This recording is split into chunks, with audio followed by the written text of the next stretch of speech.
ഒരുപാട് സന്തോഷത്തോടെ തന്നെയാണ് ഈ വേദിയിൽ നിൽക്കുന്നത്. കാരണം ക്ലീഷ ഡയലോഗ് ആണെങ്കിൽ മെയിൻ റീസൺ ഇസ് ലിസ്റ്റ്.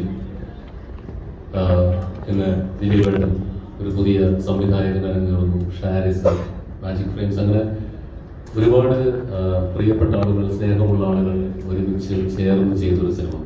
ഇപ്പം നമ്മുടെ MC പറയുന്നുണ്ടായിരുന്നു, മാജിക് ഫ്രെയിംസിന്റെ 30ാമത്തെ സിനിമയാണിത്.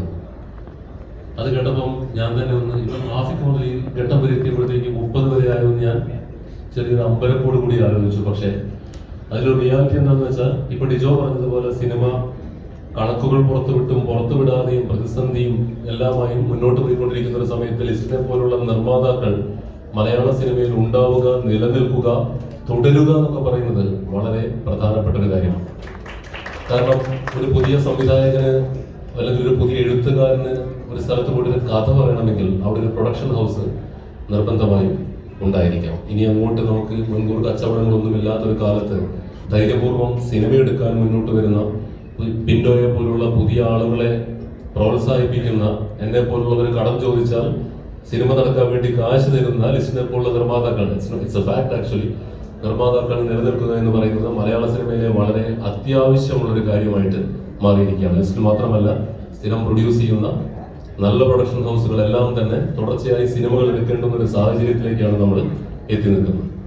അപ്പം മാജിക് ഫ്രെയിംസിന്റെ 30ാമത് സിനിമ എന്നുള്ളത് തന്നെ ഇത് എനിക്ക് ഒരുപാട് സന്തോഷം തരുന്ന കാര്യമാണ്. അളിയ എന്റെ 100ാമത്തെ സിനിമയ്ക്കും എനിക്ക് ഈ വേദിയിൽ നിൽക്കാൻ കഴിയട്ടെ എന്ന് ഞാൻ ആത്മാർത്ഥമായിട്ട് ആഗ്രഹിക്കുകയാണ്. I need to be there. രണ്ടാമത് ദിലീപേട്ടനെ കുറിച്ച് ഇപ്പോ ഷാരിസ് പറഞ്ഞതുപോലെ ഏതൊരു മലയാളിയും പറയുന്നത് പോലുള്ള ഓർമ്മകളാണ് എനിക്കുള്ളത്. നമ്മൾ ഒരു +2 കയറുന്ന സമയത്ത്, അന്ന് ദമ്പിടിക്ക് പോലും വൈറ്റ് ഇല്ലാതിരുന്ന കാലത്ത് ബ്ലാക്കിന് ടിക്കറ്റ് എടുത്തിട്ട് ഞാൻ ഇദ്ദേഹത്തിന്റെ പടം ഇഷ്ടംപോലെ തവണ പല പല തിയേറ്ററുകളിൽ നിന്ന് വയനാട്ടിൽ നിന്ന് കണ്ടിട്ടുണ്ട്. ആ സമയത്തൊക്കെയും ഒരുപാട് എന്റർടൈൻഡ് ആയിട്ടുണ്ട്. അപ്പൊ ഞാനിങ്ങനെ ഇദ്ദേഹം സ്ക്രീനിൽ കാണിക്കുന്ന ആളുകളെ ചിരിപ്പിക്കുക എന്ന് പറഞ്ഞാൽ, എന്റർടൈൻ ചെയ്യിപ്പിക്കുക എന്ന് പറഞ്ഞാൽ നിസ്സാര കാര്യമല്ല.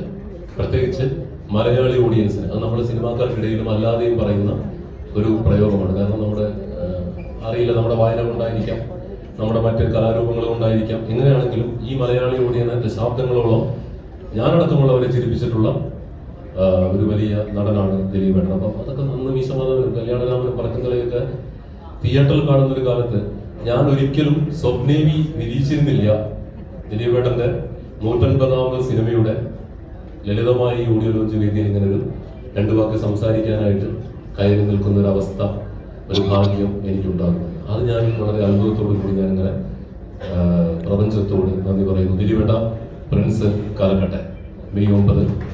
നിങ്ങളെല്ലാവരും ആത്മാർത്ഥമായിട്ടുള്ള സംസാരിച്ച് കേൾക്കുമ്പോൾ തന്നെ അറിയാം, ഒരുപാട് പോസിറ്റിവിറ്റി, ഒരുപാട് അധ്വാനം, ഷാരിസിന്റെ ഒക്കെ വാക്കുകളിലെ ഇമോഷൻസ് കണ്ടാൽ തന്നെ അറിയാം.